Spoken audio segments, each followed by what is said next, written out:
My belief always was that others somehow had something that I didn't. But once I understood that the answer to key sales performance is between your ears, came to the belief that anything that the great sales achievers can do, so can you and I. Can you pick yourself up? Can you keep yourself going? That's resilience, but it's not enough self-belief in your abilities, not being frightened of change. Bring all of those together, you get mental toughness. Welcome to the ISP Podcast, where we speak to salespeople about their journeys to help you demystify the profession. Today we are joined by Doug Strycharczyk. Hope I've got that right, Doug. Managing Director at AQR International, and John Tunstall, Managing Partner at Intelligent Solutions. Gentlemen, thank you very much for joining me today. Did you each want to take a minute just to introduce yourself and add a bit more colour to your careers so far? Okay, I'll kick off. Thank you for the introduction, and well done with the pronunciation of the surname. See, I can't say pronunciation. There you are. So, by background, I'm an economist, so I've always been interested in performance. And of course, sales is a performance business, isn't it? A performance industry. But in recent times, I've been working with a group of very clever psychologists, especially a couple of professors, Professor Clough and Professor John Perry, to explore and understand a critically important concept that's called mental toughness. And we've become global thought leaders for this topic. So that's what I'm all about. Brilliant, brilliant. And super relevant topic for salespeople. John? Thanks, Jordan. My career started as an electronics engineer. So what that gave me was a curiosity about how things work. And when I moved into sales, I really wanted to understand how things worked. Now, as an engineer, what I do, that Doug mentioned the really clever psychologists and really clever people. What I do is take the things that the really clever people come up with and try to make them work for people like me who are sort of a bit more basic and a bit more practical. So my journey is that a few years ago, I had to take a career break. I wanted to understand what was the difference between some phenomenal sales successes that I'd had and some monumental sales failures. And when I researched it, I came across the concept of mental toughness. And for me, that was a light bulb moment that gave me the answers I was looking for. So, and we'll get into covering sort of a bit more of the details as we go through the section. So that's my background. In mental toughness, how do you define that? Okay, so there is a definition, and the definition is that it's a personality trait. That's the first thing to understand. And it explains how we respond mentally to challenges, stressors, pressure, and opportunity. So I'm basically describing the four big components of sales. And we all respond in different ways. And the interesting thing about it is irrespective of circumstances. So it differs from behavior. We spend all our time looking at behavior. But behavior can be very situational. You can behave differently at home than you do at work. But if something bugs you, it'll bug you in the same way at work as it will at home. Yeah. And so there is an aspect of your personality that is fundamentally important and impacts on your behavior. And through behavior has that impact on your performance and well-being. I had a conversation recently where I was introduced to the adversity quotient. So you've got IQ, EQ, so IQ intelligence, EQ emotional intelligence, and AQ was that adversity quotient, so that bounce back ability. Are there correlations there? Yeah, there are lots of similarities and connections with adversity, with resilience, with positivity, with great mindset. Brilliant. What we're finding is that they're all components of a bigger picture. Yeah. So it's a bit like looking at a jigsaw. Each one is bringing something to the picture, but actually what we've got now is a lot more pieces and we can see the picture a lot more clearly. It is a huge breakthrough. It's kind of taking everything to another level. Yeah. Resilience is all about adversity. And that's a backward looking thing. So something untoward has happened. Can you pick yourself up? Can you keep yourself going? Yeah. That's resilience. It's really important, but it's not enough. if you just rely on resilience, you'll eventually get worn out. So there's another big component, that's positivity. That's all about self-belief in your abilities and not being frightened of change or the future. If you bring all of those together, you get mental toughness. In my experience through sales, and Doug mentioned at the start there about sales being a performance industry, and there are really two elements to performance. One is the physical element and one is the mental element. Yeah. And what salespeople need to do is they need to prepare themselves for those short periods. They spend a lot of time in training and practice for those short periods where the stress and the pressure and the resilience are going to really be impacted. But there is nothing physical about sales performance. No, I've never lost a sale because anyone was bigger, faster, or stronger. So it's really about the mental application in those times of pressure, which is when we need to perform at our maximum as salespeople. Yeah, and that's what mental toughness is about. Yeah, it's that mindset is a precursor to success, right? As you mentioned, sales is a very high pressure and high rejection environment. So the difference between just surviving, as you mentioned there, with that resilience, that bounce back, Doug, to actually thriving, it is the mindset.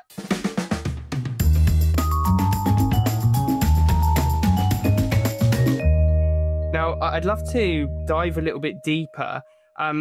You speak about the 4 C's and the 8-factor model. Are you able to give us an overview of what they are? Yeah, very quickly. In 2002, Professor Clough identified the 4 C's. That's sense of control, sense of commitment, sense of challenge, and sense of confidence. Yeah. In around 2016 to about 2020, working with Professor Perry, the two of us managed to kind of dig down to another level, and we got to the 8 factors. And the important thing about those 8 factors is the first research was carried out by academics.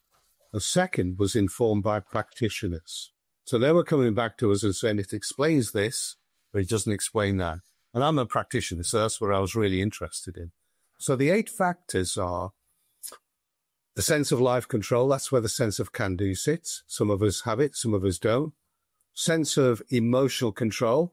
And that's about, and we can't control our emotions, in fact. That's about the extent to which we manage our emotions or allow emotions to manage us. Yeah. Goal orientation, that's the extent to which we understand our purpose. That should be a driver for us. Then achievement orientation, that's describing the extent to which we're prepared mentally to make the effort. We can have a sense of purpose. We can get excited about something and then not do it. It's not unusual. And then when we get to the more positive elements, there are risk orientation, and that's about how do I see the future? And we know that the future always has risks and opportunities. So somebody with a level of risk orientation will see the opportunities and not be put off by the threats, whereas somebody with a low level will see it the other way around. And then there's learning orientation. And for me, that's the beating heart of the concept. That's about I live a life. I have loads of experiences. I see other people have experiences. Do I learn from them, or do I just completely ignore them? Well, some of us learn from everything that we see. Some of us just blindly go through and forget about things. And then the final bit is about self-belief. And that's about having belief in our abilities. Everybody has abilities, but mentally, some of us discount those abilities and therefore don't use them. Yeah. And then the final one is interpersonal confidence. And of course, that has to be crucial to sales. And that's being prepared to engage with other people. Well, you can't sell unless you've been prepared. You're prepared to engage with other people. All 8 are aspects of our mental approach to events. So we can't see them. Yeah. They come together. The most significant thing about it, though, and it's the big breakthrough, is that 8 independent elements. And what that means is there are a minimum of 40,000 combinations of those 8 elements. Wow. So you can have 40,000 salespeople in the sales force, give them all a challenge, and every one could respond differently. Yeah. And so we're getting away from seeing people as types or as labels, We're seeing people as individuals, and it's about time we got there. Yeah, I couldn't agree more. It's that more granular approach, which is fantastic. You touched there on the learning, the ability to develop. You've also mentioned the mental toughness is more of a sort of personality trait that can be developed. Why is it so important to take that view rather than, well, this is my trait, I can't do anything about it? Well, generally, I mean, people talk about nature and nurture. So personality, whether it's behavioral or mental, part of it is genetic. We've inherited some of it, but we've learnt as much of it as we have inherited it genetically. Yeah. That means that if what we've learnt or our default mental responses aren't suiting us or don't work for us, we've got some options. We can either unlearn them and relearn a new set, or we could say, this is the way I want to live, and I'm going to avoid the situations that cause me anguish, or this is the way I want to live, and I can cope. I'm going to learn how to cope with those moments that give me anguish. But the reality is, you can't do those three things unless you're self-aware, unless you understand your mental toughness profile, and it's invisible. It's in your head. Yeah, I can't look at you, Jordan, and say, "Oh, I think I understand you." I could probably have a conversation for the next 3 weeks and still not understand you. Yeah, you know?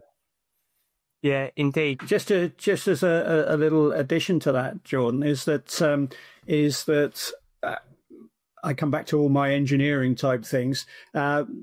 Mental toughness. If you think, I used to design test gear for telecoms equipment, and if you think of any device, everyone knows about the hardware and the software of the device, but there's a third element, which is the firmware. Now, firmware is the software that drives the hardware, and some of that firmware is fixed, so it's the thing that starts the system up, and other bits can be rewritten. So it's exactly what mental toughness is the firmware, is our own firmware. So it's the bit that drives and controls all the other elements to it. Now, when we have a device, they send us updates, and it's updating our firmware all the time, and we install those without any question.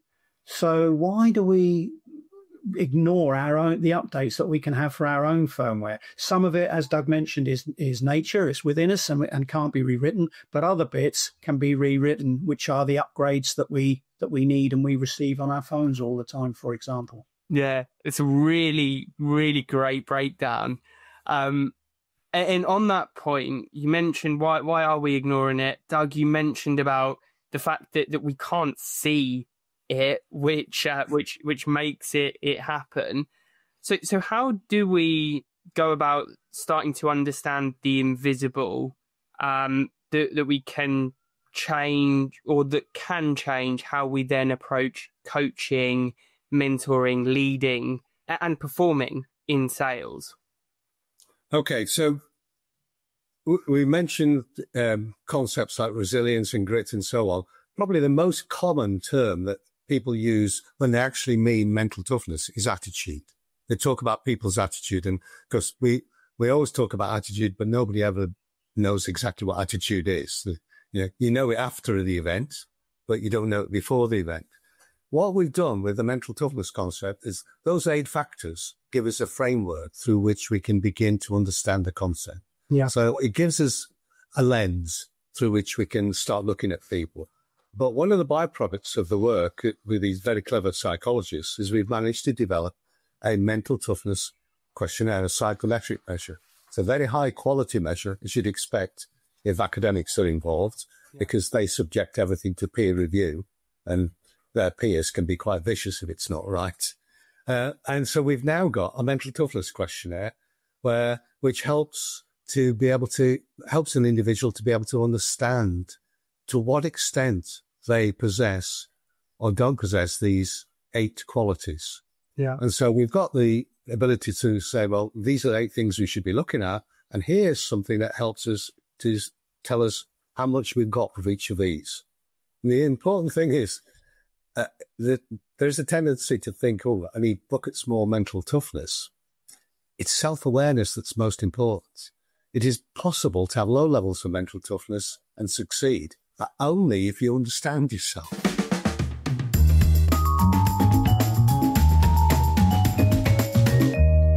You explained very clearly those 8 factors. I'm really keen to understand how they typically would show up in a sales sort of environment in terms of, self-efficacy, emotional management. Are you seeing any sort of tendencies that are coming out of the assessments? Well, we are, and the advantage of working with these clever people is there are now just over 1,000 research papers. 60% look at well-being. So they look at anxiety, depression, stress, sleep. These are all things that affect salespeople. Anybody in a high-pressure environment comes across these things. And what we learn is, actually, whether you're mentally tough or mentally sensitive, which is the other end of the scale, you can be as anxious or as depressed as anybody else. But mental toughness gives you the ability to deal with it. So, a mentally tough individual isn't a superhuman that doesn't feel things and so on. What we're doing is recognizing they are human and they're complex, and we can do something about helping them to deal with the stressors of working in sales. And I really admire salespeople. I used to work for Castrol, which is a brilliant sales and marketing organization that went from 6% market share to 25% market share in the 10 years I worked with them. But I couldn't believe that somebody would go out and do a week's calls and maybe have 10 visits and get rejected by 8 of them, but still can come back and celebrate those 2 successes. I think that's a remarkable quality to be able to deal with those sort of things. But that's where mental toughness matters. Your mental approach to those events determines how you're going to respond in terms of your well-being. But the other 40% of research correlates mental toughness with performance. So if there's one occupation where mental toughness really, really matters, it's sales. Actually, it applies in policing, in the military, and a whole host of other areas where performance and stressors abound. Yeah. We often hear sales being related to sports as well. Yeah. Again, another performance profession, a lot of training, but it matters how you show up within those 90 minutes. If you're a football fan, within that race for an F1 fan, absolutely. And athletes, they don't win every race they run. They have to learn to handle defeat. Yeah. Football teams magically, and it's great when it happens, get beaten by a lesser team. Yeah. The explanation. And the explanation is generally mental toughness. Yeah. One wanted it more than the other. It's a mental thing. Indeed. We haven't changed the skills or physical qualities of the players. The only thing that changed was the mindset. Indeed. There's a fantastic video, I don't know if you've seen it, of Roger Federer. He was giving a commencement speech at one of the big universities where he shares that he only ever won 54% of points that he played. Yeah. And, he was top of the game for so many years. Fantastic video. Now, John, I'm really keen to understand, as someone that is really sort of practically applying it, from your experience, what sort of breakthroughs do you typically see from individuals and teams when they get that awareness in terms of their mental toughness profile? Well, there's a couple of things to consider here. The first is that we can, as Doug mentioned with the 8 factors, what we have is we can rearrange the 8 factors, not change the model, but we can rearrange the 8 factors to specifically look at a typical sales cycle. So rather than look at the 4 C's or the 8 factors in isolation, there are 4 other elements within the model which are aspiration, engagement, self-efficacy, and grit. In fact, if I change the order around there, aspiration, self-efficacy, engagement, and grit. So what do we want to achieve, which is a function of risk orientation and goal orientation? Do we believe we can do it? So confidence in abilities and life control. And then engagement, how are we going to engage with the people? So that's interpersonal confidence and learning orientation. And are we going to the grit? Are we going to keep going once the going gets tough? So that's achievement orientation and emotional control. So we can apply, if we do go through the MTQ plus the assessment, and you look at that in terms of a sales cycle, and you can say immediately, well, if somebody's not performing as we hope they're going to perform, then there's going to be a barrier. There's a bug somewhere in the system. And we can look immediately and say, well, we think that they're a little bit low on their engagement. So are they engaging with the right sort of people at the right sort of level? Are they talking about the right sort of things? And we can analyze straight away in terms of where are the likely barriers, because one of the things after we've done the assessment is that we then need to go through a thing called facilitated introspection. So there's your coaching elements to really understand. We've understood what the barriers are. Now we need to understand why they exist. And once we do that, then we can start to work on the barriers that are preventing them from performing to their maximum. Nobody's going to perform to their maximum all the time, but we can make the peaks slightly longer and higher, and we can make the troughs slightly shorter and shallower. Yeah. So that's how we apply the model, and then follow that up by really understanding why somebody is thinking that they're working in the way that they're doing. Brilliant.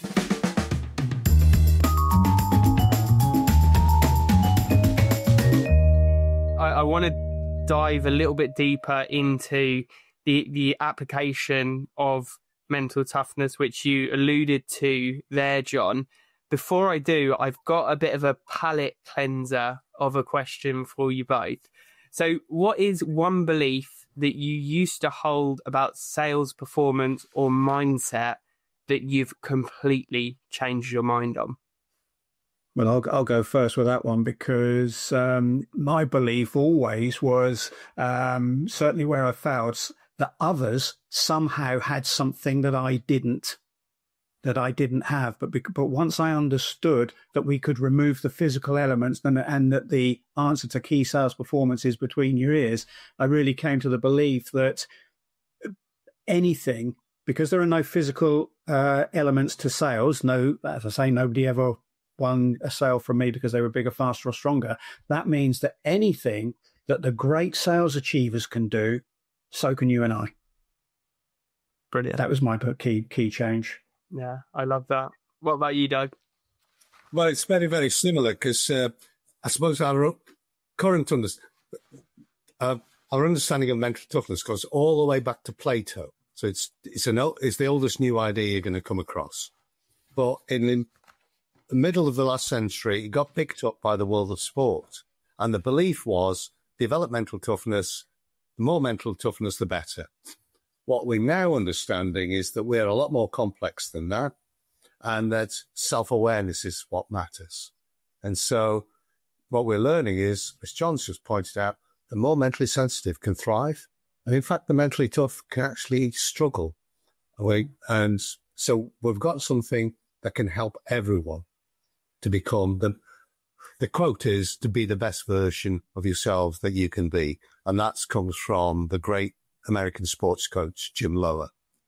On that topic where Doug's saying that the mentally tough can struggle, and if the mentally tough, without the awareness, get into sales leadership roles, then it can have a really detrimental effect on their reports as well, on their sales teams. Yeah. I imagine you almost end up getting in your own way because you sort of close off to being self-aware and actually identifying the way you're feeling, the impact that it's having.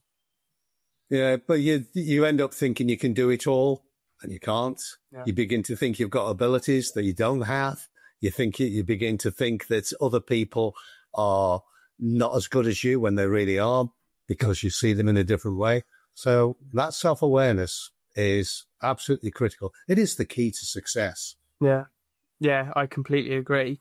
Now, in terms of actually starting to change the way we think, change the way we act, actually start to rewire that.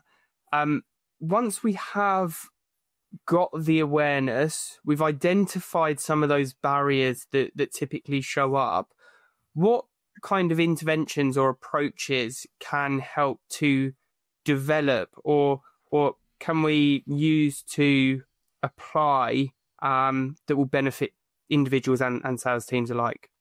Well, fortunately, most of the interventions are well known because, coaches and trainers have been using tools and techniques that they find work for them some of the time. So the techniques are things like positive thinking tools and techniques, visualization, anxiety control, that's the old stress management stuff, attentional control, learning to concentrate better, and then more sophisticated approaches to goal setting. We all used to learn about SMART goal setting, and then nobody ever used it. The key is setting milestones, working out how to get to the goal, not, setting out the goal. But the most important intervention, I go back to it, is that self-awareness. Completing that questionnaire is your first step. It actually helps to make people buy into a development process. Because if I can come to you and say, I think you should be more mentally tough, and I don't do that fundamental thing, show you who you are, you might well say, who the hell's he? Who's he to tell me what to do? But if I start with, let's have a look at you, Jordan, you will say, I need to develop. And that's actually critical for the development process. It's a bit like a satellite navigation system. When you first turn the thing on, until it finds out where you are, it will do absolutely nothing for you. It can't give you any sort of directions at all. So it's exactly the same here. Because we have the tool that can identify immediately that start point, then we can start to work out the route forward in terms of, and be really targeted on which route we're going to take. Yeah, indeed. I love the analogies today, John. You bring in some brilliant ones. Now, we've alluded to performance. We've also alluded to the longer-term impacts on well-being and retention in sales. I think it's such a hot topic. The latest Sales Mental Health Alliance report found that something like 79%, I think there's also Gartner research that supports this, 80% of salespeople are feeling burnt out currently.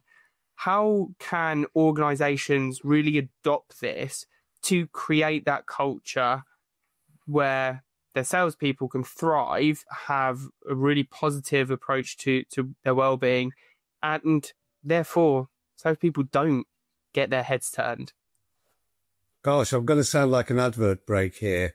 The most important thing is to use that mental toughness questionnaire, because the research shows, and this is why research is important, that the mentally tough and the mentally sensitive burn out for two different reasons, and the solutions are different for both. And if you apply the wrong solution, you don't make things better, you make things worse. So the more mentally tough burn out because they think they can do it all.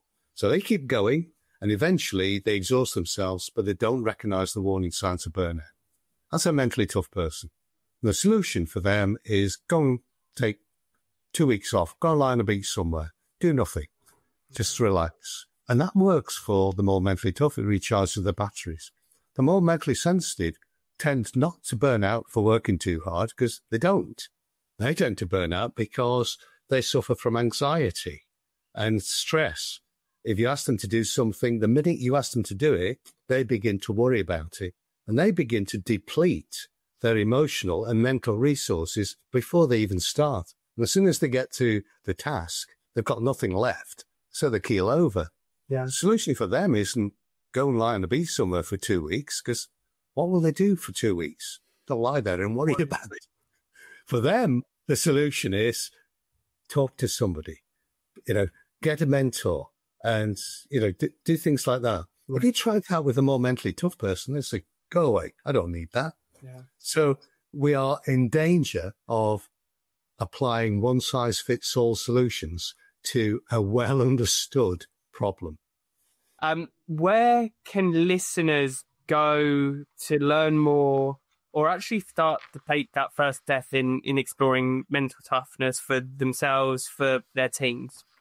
John? I think the best, you've passed it over to me, Doug, but the best resource is actually Doug's website, because also, you see, I just apply these other clever people's knowledge.